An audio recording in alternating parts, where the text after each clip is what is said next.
கர்த்தருக்கே மகிமை உண்டாவதாக. பிதாவாகிய தேவனுடைய அன்பும் கர்த்தராகிய இயேசு கிறிஸ்துவின் கிருபையும் பரிசுத்த ஆவியானுடைய அந்யோன்ய வழிநடத்தலும் பாதுகாப்பும் அரவணைப்பும் உங்கள் யாரோடும் இருப்பதாக. ஆமென், ஆமென், ஆமென். கிறிஸ்துவின் சீஷர்கள் ஊழியங்களிலிருந்து உங்கள் அன்பு சகோதரன் ப்ரூஸ். கிறிஸ்துவுக்குள்ளாக உங்கள் யாவரையும் வாழ்த்துகிறேன். மீண்டும் ஒரு விசையாக உங்களை சந்திப்பதில் பெரிய மகிழ்ச்சி அடைகிறேன். தேவன் எல்லாவற்றையும் அவருடைய சித்தத்தின்படி நம்முடைய வாழ்க்கையிலே செய்கிறவராய் இருக்கிறார். ஆமென். நம்முடைய வாழ்க்கையை நேர்த்தியாய் நடத்துகிற ஒரு நல்ல தகப்பனாக இருக்கிறார். அதற்காக நான் கர்த்தரை ஸ்தோத்திரம் பண்ணுகிறேன். அவருடைய திட்டங்கள் நம்முடைய வாழ்க்கையிலே பெரிதாய் விளங்குகிறது. ஆமென், ஹல்லேலூயா. இந்த நாளிலும் கூட தேவன் நம்மிடத்தில் எதை பேச வேண்டும் என்று இருக்கிறாரோ அதை பேசும்படி ஜெபத்தோடு, ஆண்டவரே என்னிடத்தில் பேசும், நான் அதை செய்ய விரும்புகிறேன், நான் கீழ்ப்படிய விரும்புகிறேன் என்று சொல்லுகிற விசுவாசத்தோடு இந்த நேரத்தில் நம்மை நாமே அர்ப்பணிப்போம். கர்த்தர் நிச்சயமாகவே நம்மை பலப்படுத்துவார், காத்து கொள்வார். அவருடைய கிருபையும் பலனும் நம்மோடு இருக்கும். ஆமென், ஹல்லேலூயா. மத்தேயு எழுதின சுவிசேஷ புஸ்தகம் 25வது அதிகாரம் அல்ல 33வது வசனத்திலிருந்து வாசிப்போம். செம்மறி ஆடுகளை தமது வலது பக்கத்திலும் வெள்ளாடுகளை தமது இடது பக்கத்திலும் நிறுத்துவார். ஆமென், ஹல்லேலூயா. கர்த்தராகிய இயேசு கிறிஸ்து தம்மை அடையாளப்படுத்தும் போது நானே நல்ல மேய்ப்பன் என்று சொன்னார். நல்ல மேய்ப்பன் தன் ஆடுகளுக்காக ஜீவனை கொடுக்கிறான் என்று சொன்னார். அப்படியானால் ஆடுகள் என்று நாம் பார்க்கும்போது யாரை குறிக்கிறது? இந்த உலகத்தின் ஜனங்கள் அதிலே செம்மறியாட்டு கூட்டமும் உண்டு, வெள்ளாட்டு கூட்டமும் உண்டு. அதை என்ன செய்வாராம்? வலது பக்கத்திலே செம்மறி ஆடுகளையும் இடது பக்கத்திலே வெள்ளாடுகளையும் நிறுத்துவார் என்று எழுதப்பட்டிருக்கிறது. சரி, இது எப்ப நடக்கும் அப்படின்னு பார்த்தீங்கன்னா, அதே அதிகாரம் மத்தேயு 25:31 வாசிக்கும் போது, அன்றியும் மனுஷகுமாரன் தமது மகிமை பொருந்தினவராய் சகல பரிசுத்த தூதரோடு கூட வரும்போது, அல்லேலூயா, பரிசுத்த தூதரோடு கூட வரும்போது தமது மகிமையுள்ள சிங்காசனத்தின் மேல் வீற்றிருப்பார். அப்பொழுது சகல ஜனங்களும் அவருக்கு முன்பாக சேர்க்கப்படுவார்கள்.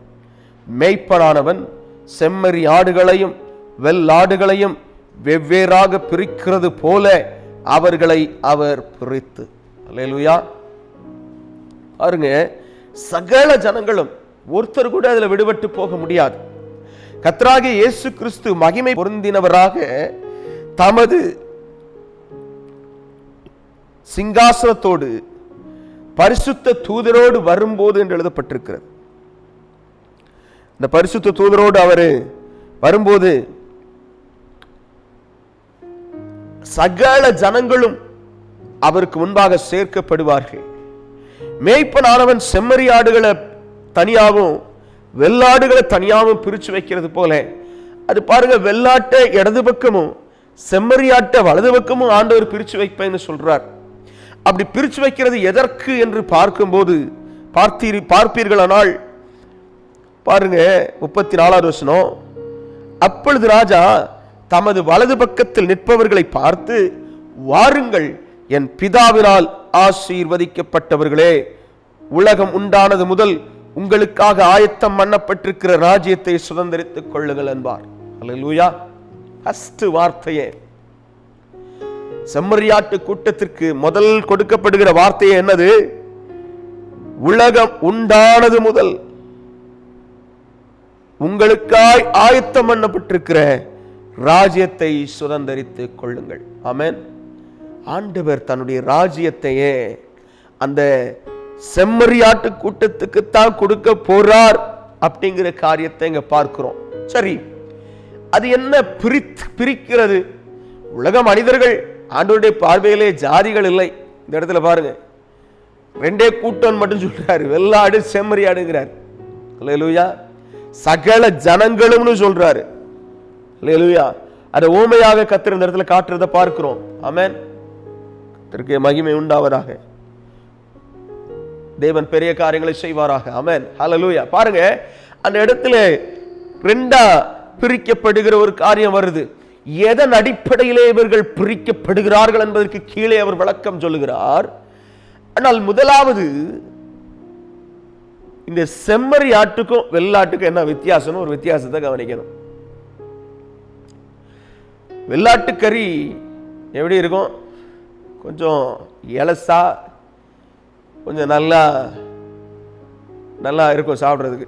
வெள்ளாட்டு கறி கொஞ்சம் ஹார்டாக இருக்கும், சாப்பிட முடியாது. அப்படின்னா என்ன? தங்களுடைய சுபாவம் இங்கே எதற்கும் வணைஞ்சு கொடுக்காத ஒரு சுபாவம் வெள்ளாட்டு சுபாவம்.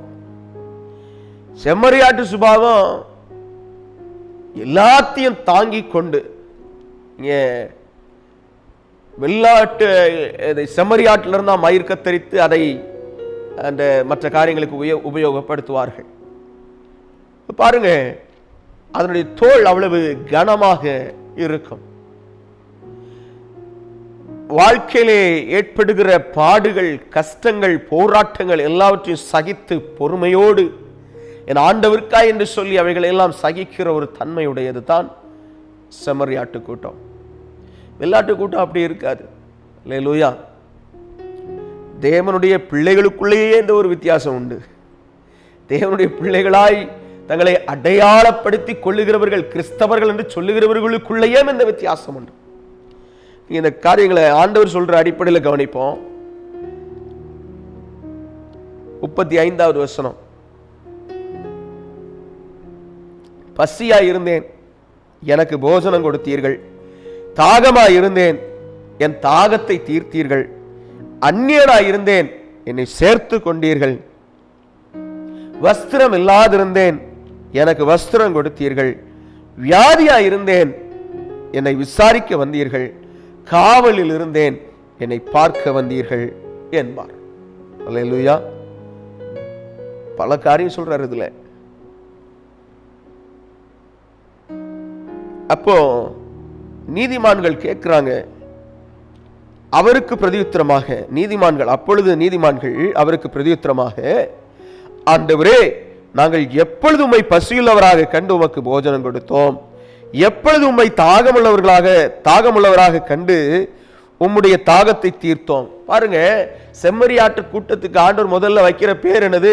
நீதிமான்கள். அப்ப நீதிமான்கள் ஒரு கூட்டத்தையும் துன்மார்க்கர் ஒரு கூட்டத்தையும் பிரிப்பாருங்கிறது தான் அந்த காரியத்தினுடைய ரகசியம் முதல்ல.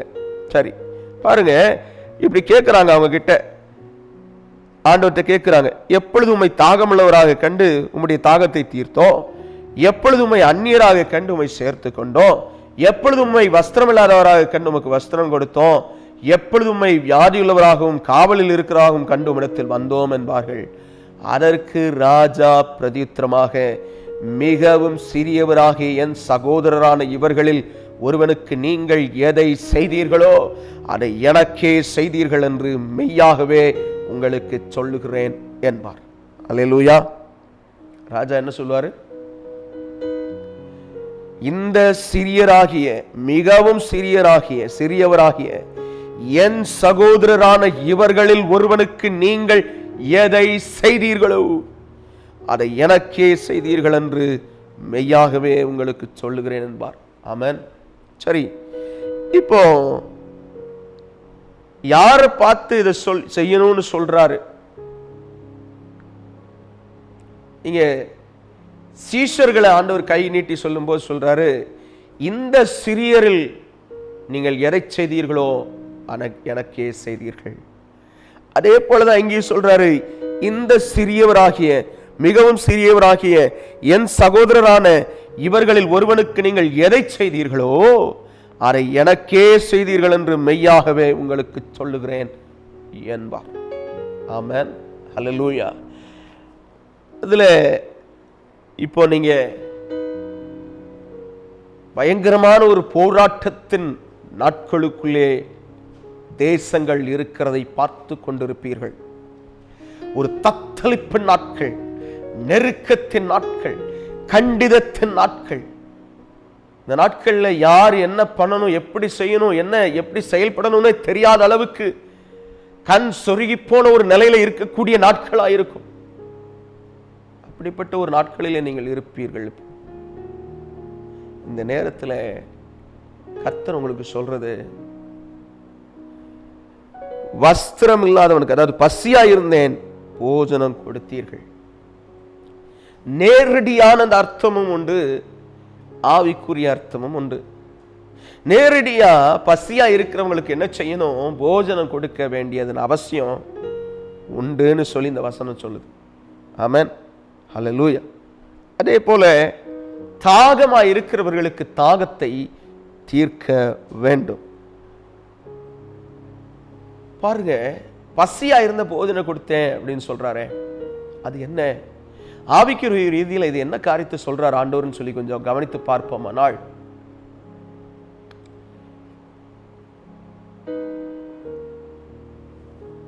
ஆண்டவருடைய வார்த்தை, அதாவது இயேசு சொன்ன ஒரு வார்த்தை. இது எப்படி சொல்றாரு, மனுஷன் அப்பத்தினால் மாத்திரமல்ல தேவனுடைய வாயிலிருந்து பிறக்கும் ஒவ்வொரு வார்த்தையினாலும் பிழைப்பான்.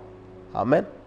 அப்பத்தினால மாத்திரம் இல்லை, தேவனுடைய வாயிலிருந்து புறப்படுற ஒவ்வொரு வார்த்தை.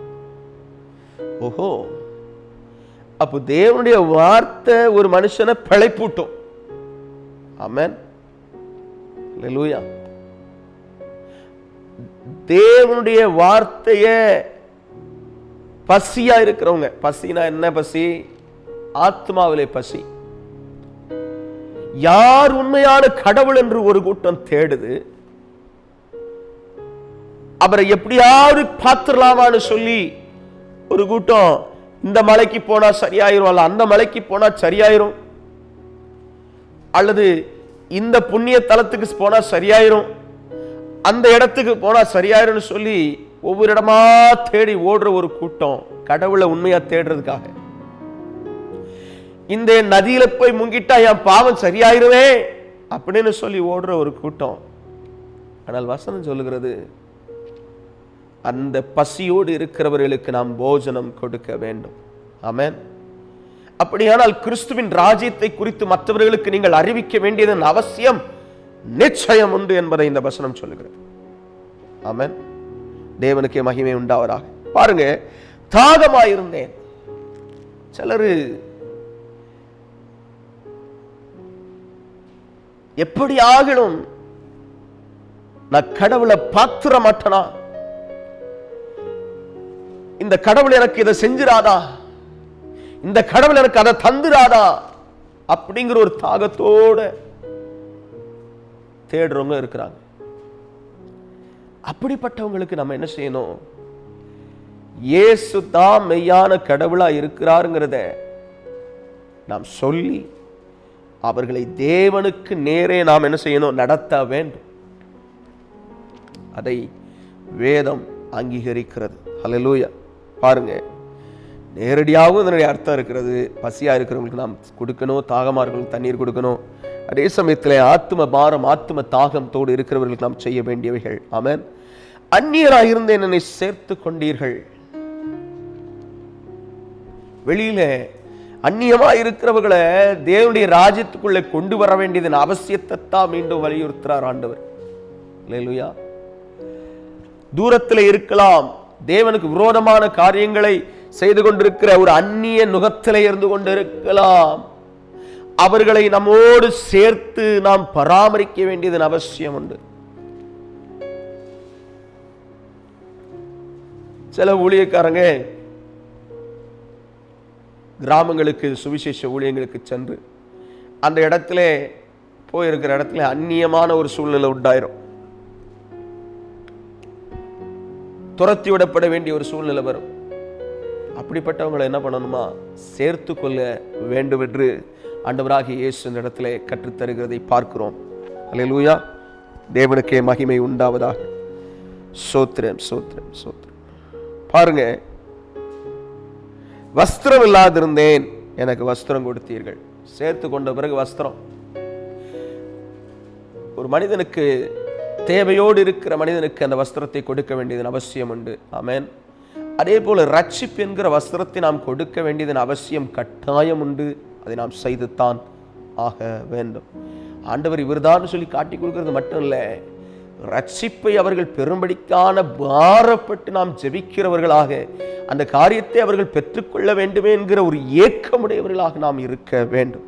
அல்லேலூயா. வியாதியா இருந்தேன், என்னை விசாரிக்க வந்தீர்கள். வியாதிப்பட்டிருக்கிறவங்களை விசாரிக்க கூட பலர் வர்றதில்லை. அப்படிப்பட்ட காரியங்களை ஆண்டவர் பார்க்கிறார். பிரியமானவர்களே, வியாதியஸ்தர்களா இருக்கிறவங்களை நாம போய் பார்த்து அவங்களை விசாரித்து அவர்களுக்கு நாம் செய்ய வேண்டிய காரியங்களை செய்ய வேண்டும். ஆமென். அந்த காரியங்களை நாம் கட்டாயம் செய்ய வேண்டும். சில வியாதிகள் ஒருவேளை பிசாசினால் கொடுக்கப்பட்டிருக்கலாம், வந்திருக்கலாம். அப்படிப்பட்ட வியாதிகளுக்கு நாம செய்ய வேண்டிய காரியத்தை கவனமா செய்து ஜெபம் பண்ணி ஆண்டவரிடத்திலே வேண்டுதல் செய்து, ஆண்டவரே நீர் இந்த காரியத்தை இந்த பிள்ளைகளை விட்டு அகற்றும் என்று சொல்லி விண்ணப்பம் பண்ணும்போது கர்த்தர் அவர்களுக்கு ஒரு விடுதலையை தருவார். ஆமென். வியாதியா இருக்கிறவர்களை விசாரிக்க வேண்டியதன் அவசியம் உண்டு. ஆமென்.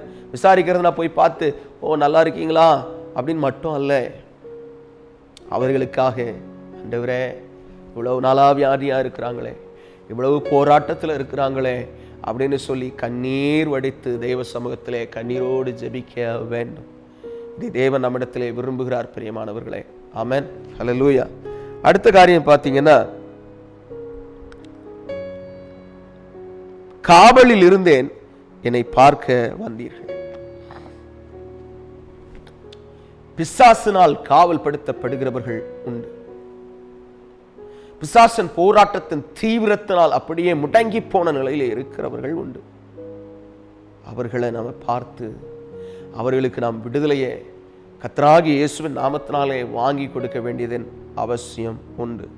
அப்போ மொத்தத்தில் இந்த காரியத்தின் அடிப்படையில் கவனிச்சா, தேவனுடைய ராஜ்யத்திற்கென்று கிரியை செய்கிற ஒரு கூட்டம்தான் எது? செம்மறியாட்டு கூட்டம். அந்த கூட்டத்தையும் வெள்ளாட்டு கூட்டத்தையும் தனித்தனியா பிரிச்சிருவாரு. பிரிச்சுட்டு செம்மறியாட்டு கூட்டத்துக்கு ஆண்டவர் கிருபையாயிருந்து வழி நடத்துவாரு. இன்றைக்கு பாருங்க, ஊழியம் செய்கிற ஊழியக்காரர்களுக்கு எதிராக அநேக விதமான பேச்சுகள் வருகிறது. யாரையும் குறை சொல்ல வேண்டிய அவசியம் இல்லையே. எந்த மனுஷன் நீதி உள்ளவனா இருக்கிறான்? கொஞ்சம் யோசித்து பாருங்களேன். அவருடைய கிருபை இல்லாம நான் நிற்க முடியுமா? அவருடைய இறக்கம் இல்லாம நான் அந்த காரியத்தை செய்ய முடியுமா? முடியாது. அவருடைய கிருபையும் இறக்கமும் இருக்க போய்த்தானே என்ன ஆண்டவர் நடத்தி வருகிறாரு. ஏன் நீதியை நம்பினா, ஓ நான் இப்படிலாம் செய்துட்டேன் அதனால கர்த்தர் என்ன நடத்துறாரு, அதெல்லாம் சொல்லவே முடியாது யாருமே. பவுல் சொல்றாரு, நல்லா யோசித்து பாருங்க. புதிய ஏற்பாட்டில் கிட்டத்தட்ட 13 அல்லது 14 புத்தகங்களை எழுதின பவுல் சொல்றாரு, என்னுடைய நீதி அழுக்கான கந்தையை போல் இருக்கிறது. ஓஹோ, ஆண்டவருக்குன்னு பல விதங்களில் ஊழியம் செய்த ஒரு மனிதன். அந்த மனுஷன் அதை சொல்றார். அப்ப நம்ம நீதியெல்லாம் நம்ப முடியாது இல்லையா? அப்ப என்னத்தை நம்பணும்? கர்த்தராகிய இயேசு கிறிஸ்து எனக்காய் செய்து முடித்திருக்கிறார் பாருங்க, அந்த நீதியை நான் நம்ப வேண்டும். அந்த நீதினால்தான் நான் பரலோக ராஜ்யத்துக்குள்ள போகக்கூடிய தகுதி எனக்கு கிடைக்கும். இல்லையா? ஆனா அதையே பேசிக்கிட்டு இருந்தாலும் வீணா போகும். என்ன பண்ணணும்? அப்போ நான் அடைந்த அந்த நீதியை நான் மற்றவர்களுக்கு கடத்துகிற ஒரு ஊழியத்தை நான் செய்துத்தான் ஆக வேண்டும். நீங்க கேட்கலாம்,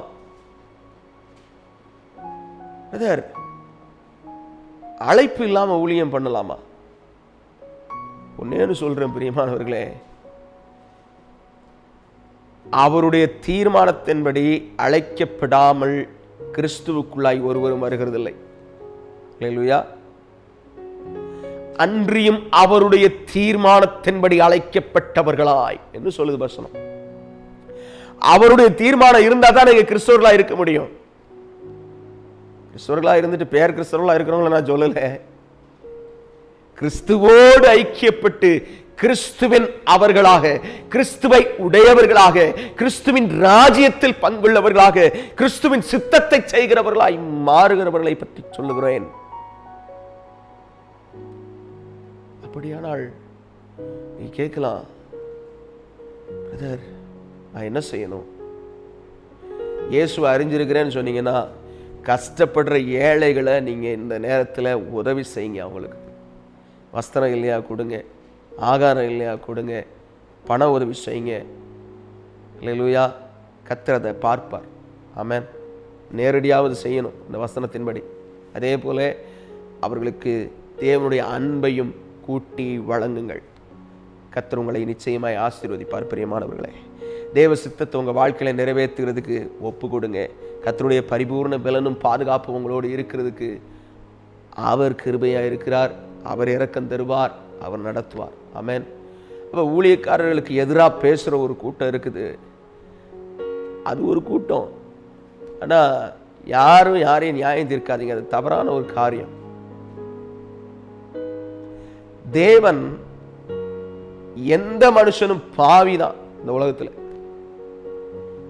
பாவின்னு தெரிஞ்சுதான் அவனை கூப்பிட்டு வச்சிருக்கிறார். அல்லேலூயா. அவன் பாவத்தை விட்டு விடணும்னு சொல்லித்தான் அவனை திருப்பி இருக்கிறார். அல்லேலூயா. தேவனே ஏற்றுக்கொண்ட ஒரு மனிதனை நாம் குற்றப்படுத்தலாமா? கூடாதே.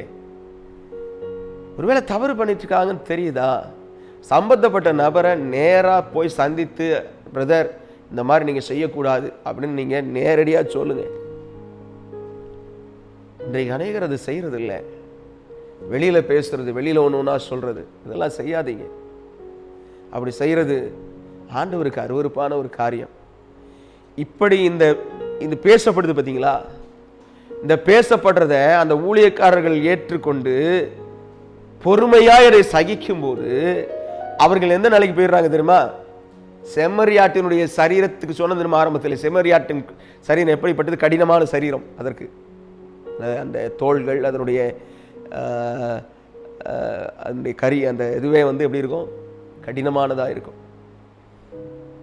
அப்போ இப்படிப்பட்ட அநேக விதமான தாக்குதல்கள் ஊழியர்களுக்கு விரோதமாய் வரும்போது, தேவ பிள்ளைகளுக்கு விரோதமாய் வரும்போது, அவர்கள் அதை பொறுமையாய் சகித்து ஆண்டவரேன்னு சொல்லி உதவி செய்ய வேண்டியதெல்லாம் செய்யும் போது என்ன ஆயிரும்? ஆண்டவர் நீதி செய்யும் போது வெள்ளாட்டு கூட்டத்தையும் செம்மறியாட்டு கூட்டத்தையும் ரெண்டா பிரிப்பாரு. வெண்ணாட்டு கூட்டத்தை இடது பக்கத்திலையும் செம்மறியாட்டு கூட்டத்தை வலது பக்கத்திலையும் நிறுத்துவார்னு சொல்லுது பைபிள். அதே போல வலது பக்கத்தில் நிற்கிறவங்களை பார்த்து ஆண்டவர் சொன்னது, தமது வலது பக்கத்தில் நிற்பவர்களை பார்த்து, வாருங்கள் என் பிதாவினால் ஆசீர்வதிக்கப்பட்டவர்களே, உலகம் உண்டானது முதல் உங்களுக்காக ஆயத்தம் பண்ணப்பட்டிருக்கிற ராஜ்யத்தை சுதந்திரித்துக் கொள்ளுங்கள். மத்தேயு 25:34 வாசித்தேன். இதே போல இடது பக்கத்தில் நிற்கிறவங்களை பார்த்து சொல்றாரு 41வது வசனம். அப்பொழுது இடது பக்கத்தில் நிற்பவர்களை பார்த்து அவர், சபிக்கப்பட்டவர்களே, என்னை விட்டு பிசாசுக்காகவும் அவன் தூதர்களுக்காகவும் ஆயத்தம் பண்ணப்பட்டிருக்கிற நித்திய அக்கினியிலே போங்கள். அல்லேலூயா. எவ்வளவு ஒரு பரிதாபமான நிலைமை பாருங்க.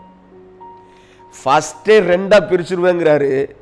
அதுல ஒரு கூட்டம் வலது பக்கத்துல இருக்கிறது மட்டும்தான் தப்புங்கிறாரு. இடது பக்கம் நிக்கிறது எங்க போவோம்? நித்திய அக்கினிக்கு போங்கள்னு சொல்லுவேன். அல்லேலூயா. எப்பொழுதும் எரிந்து கொண்டிருக்கிற ஒரு அக்கினி,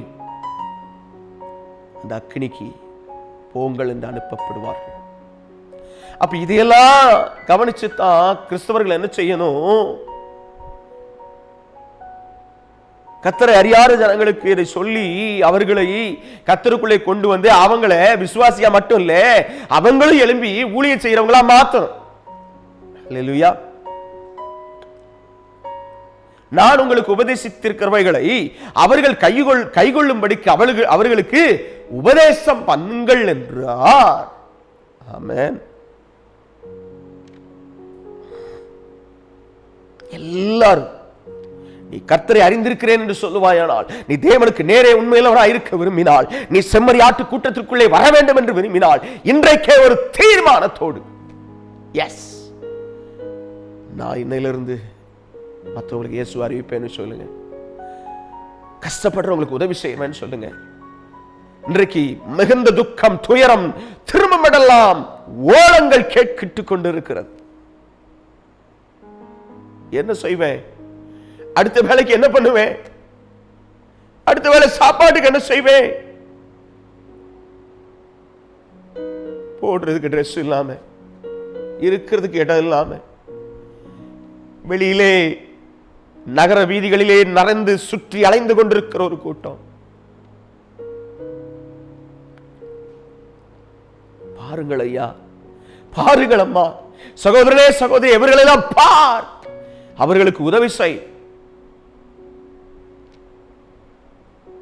தேவனுக்குரியவைகள் அவைகள். ஆமென்.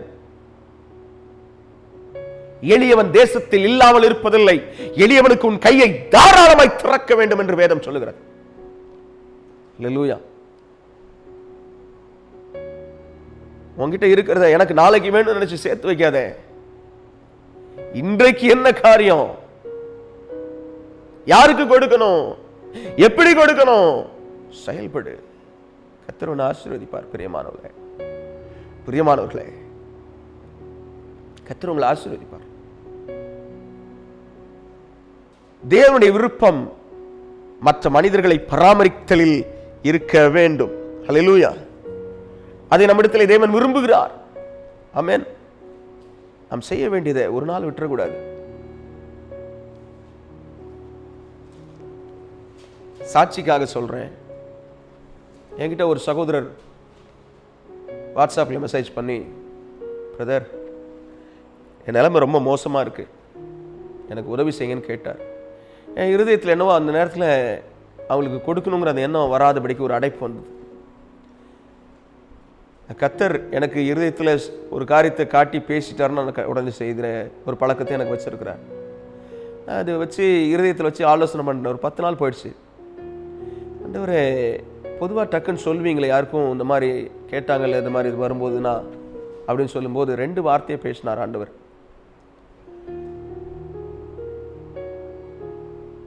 பசியுள்ளவனுக்கு உன் ஆகாரத்தை பகிர்ந்து கொடுக்கிறது அல்லவா எனக்கு உகந்த உபவாசம் சொன்னார். ஏசாயா 58 இருக்குது, 6வது வசனத்திலிருந்து 7வது வசனம் வரைக்கும் நிறைய காரியங்கள் எழுதியிருக்கு.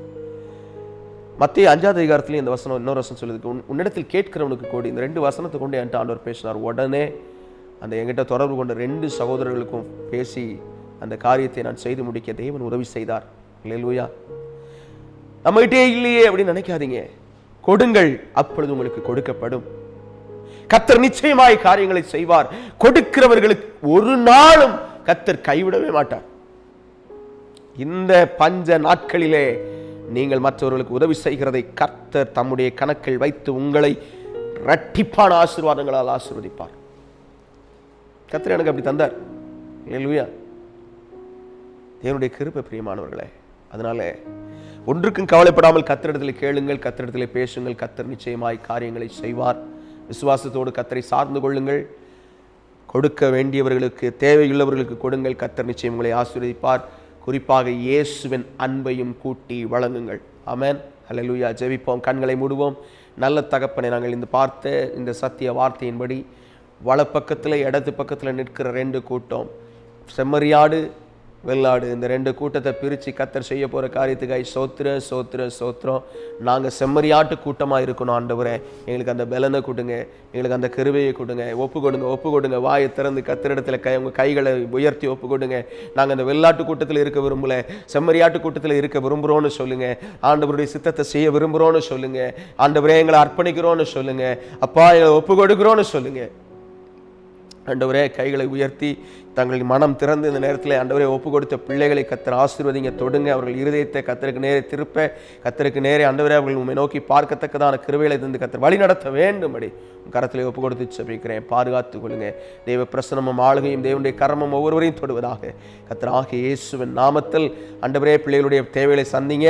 பஞ்ச காலத்தில் மற்றவர்களுக்கு உதவக்கூடிய கையின் கைகளை பலப்படுத்துங்க. ஒப்பு கொடுத்து ஜெபிக்கிறேன் இயேசு கிறிஸ்துவின் இன்ப திருநாமத்தில் வேண்டிக் கொள்கிறோம் ஜீவனுள்ள நல்ல பிதாவே. ஆமென், ஆமென், ஆமென். தேவனுடைய பரிபூர்ண ஆசீர்வாதம் உங்களோடு இருந்து மற்றவர்களுக்கு உதவி செய்கிற கிருபைகளை தேவன் தருவாராக. ஆமென், ஆமென், ஆமென்.